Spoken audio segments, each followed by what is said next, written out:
Hey everybody, this is Lisa Nancy, and today we're sitting in the Museum of the New Llano Colony in New Llano, Louisiana, which is part of Vernon Parish, which is part of the No Man's Land. Isn't that right, Marci? That's it. Marci is from the Vernon Parish. You're the Tourism Commission. Right. I am the administrative assistant for the Vernon Parish Tourism Commission.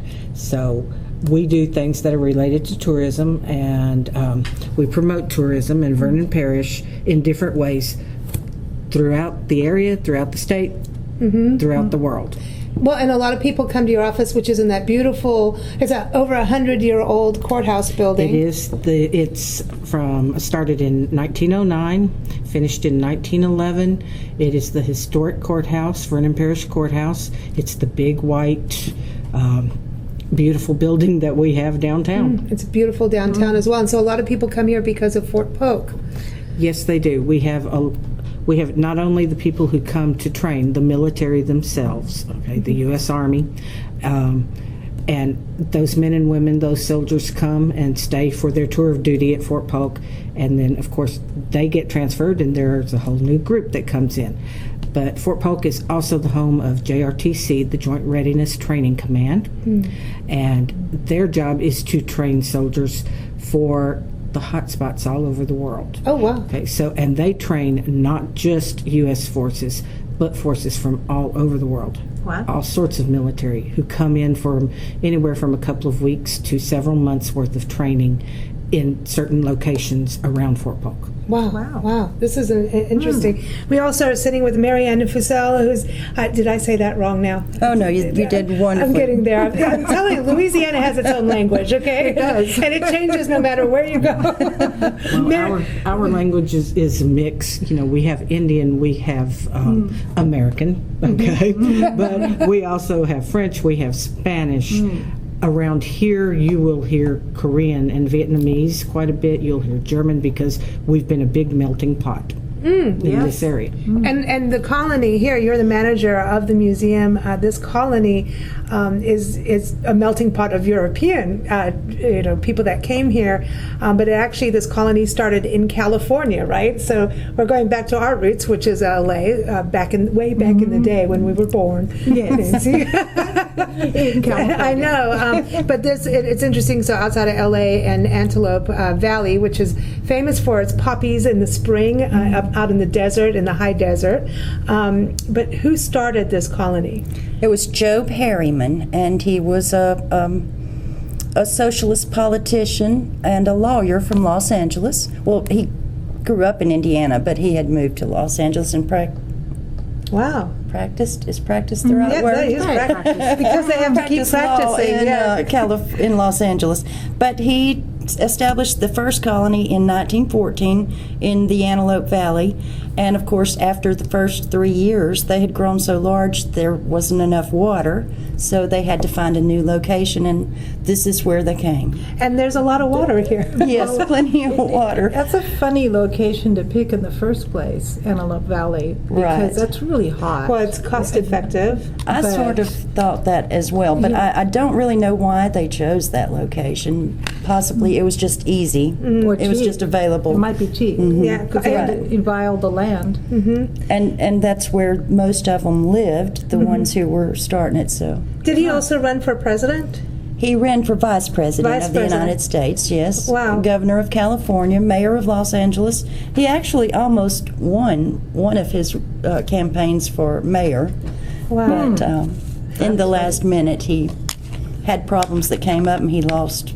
So this is all a quest for the utopian society, which is interesting. I know when we were talking earlier about Greeley, Colorado, where we've just been, and this was this utopian society that Nathan Meekers founded, and then there's this set of principles, one of them being temperance. I always have to bring that up because it's funny, but because they're a brewery district now.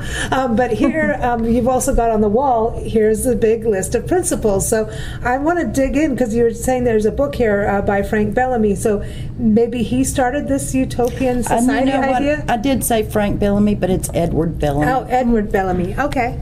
And what What's your question? Did you think he started this whole idea of a utopian society, or? I don't know that he started it. It may have been around even before him, but he wrote a book about a utopian colony that actually created interest all over the country. There were lots of Bellamy book clubs that were formed, and Harriman actually formed one in San Francisco just before he had moved to Los Angeles, and that's when he became interested in socialism. Okay, and this is pre-hippie era.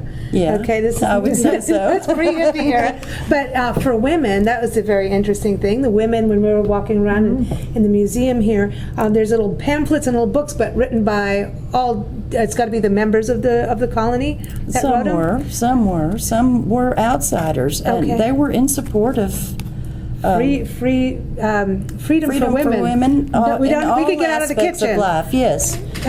Here in the colony, they could have any job that was available. They had equal voting rights. Some of them were on the board of directors.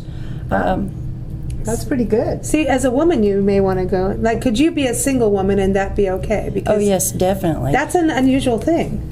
There were lots of single women and single men who brought their children here to live. Wow. Because of the support that they had from the entire community. And it seems that they were very industrious. They were, into business and industry and also farming. Right. Yeah. They grew all their own food, produced most everything that they needed for their lifestyle. They had their own schools, hospitals. Wow. They even had a theater and put on their own entertainments. They had a dance every Saturday night, so they had lots of different bands also that could play for any occasion. See, this doesn't sound so bad. Yeah, how many people do you think, when it was at its peak, how many people? Well, the peak would have been in California when they had 1,000. They never got back up to that. And over the years, probably several thousand people came through and tried the lifestyle. Most of them moved on. And that was another thing about the colony. You could come and stay or become a member and take a leave of absence and go work for a month or two and then come back with a little bit of cash for some luxuries. Because they did provide the necessities of life, but not many luxuries. But they had a hotel for that kind of circumstance, right? When they had hotels. They had dorms and things and homes. A lot of times your home was kept for you if you were just going to be gone like for a month or what. See, we need that. And they had electricity, they had running water, they had hot showers, and they never paid for anything. Their food, everything was provided. An ice house. They had the ice house. So whatever they produced and sold outside the colony is what kept the colony going. Right. They used that money to pay their mortgage and taxes and buy sometimes new land or new equipment that they would need to start a new industry. So then if you worked in the colony, you didn't get paid? You didn't get paid anything. No. And all the adults had a job. If you became elderly or unable to work for some reason, they would maybe find, if they could, a small job that you could do, or you just weren't expected to work. I mean, they had a hospital that, really their hospital was used more as a rest home for the elderly colonists. So they didn't just kick you out. Right. Okay, so it's like a big family in a way. Exactly. It's like a big commune. If you had a baby, the women would have very generous maternity leave. They weren't expected to resume their full-time job for about 2 years. Oh, wow. So you would just pretty good. help out with small jobs around. And they had the kid colony, they called it, for the preschool children to go and stay during the day while the mother worked. So you got built-in babysitter? So the first guy, he eventually he got succeeded by another. You had another 2 leaders, right? And so that's part of. They had leadership issues at one point. Right. Well, Harriman was the leader until they came here, and he had tuberculosis and couldn't stay in the area much. And after that, George Pickett took over, and he led the colony for many years. He was very. What's the word? He was very. He was in charge. He was. Yeah. And what he said, is how they did it, Yeah. how they did things. And that was one of the problems. In 1935, they had what they called the May Day Revolution. And while Pickett was out of town, they elected a whole new board of directors. Is that when the other gentleman came in? Is it Kuno? Was his last name? No, Cuno was Cuno. he was in support of he was a supporter of Pickett. He was okay. never one of the leaders. He was the Bavarian Baron. Yes. Okay. But he is considered one of the founders of the Labor Day holiday, the federal holiday. See, that's a big deal. But and Cuno was dead by that point. But the new board, they fought it in court. It caused a lot of fighting inside the colony because the courts didn't really resolve the problem, and people were taking sides, and everybody was fighting, and a lot of people left. Industries had to close, and they eventually just went bankrupt. And this was also during the Depression. Yes, so exactly. It was kind So of a that hard was- thing. But now there was, you have, number one, there was peanut butter being made here, so that's a big deal on the farm. So you can grow peanuts here in Louisiana. Yes, that Okay. was one of their big crops, one of their major crops. And sugarcane.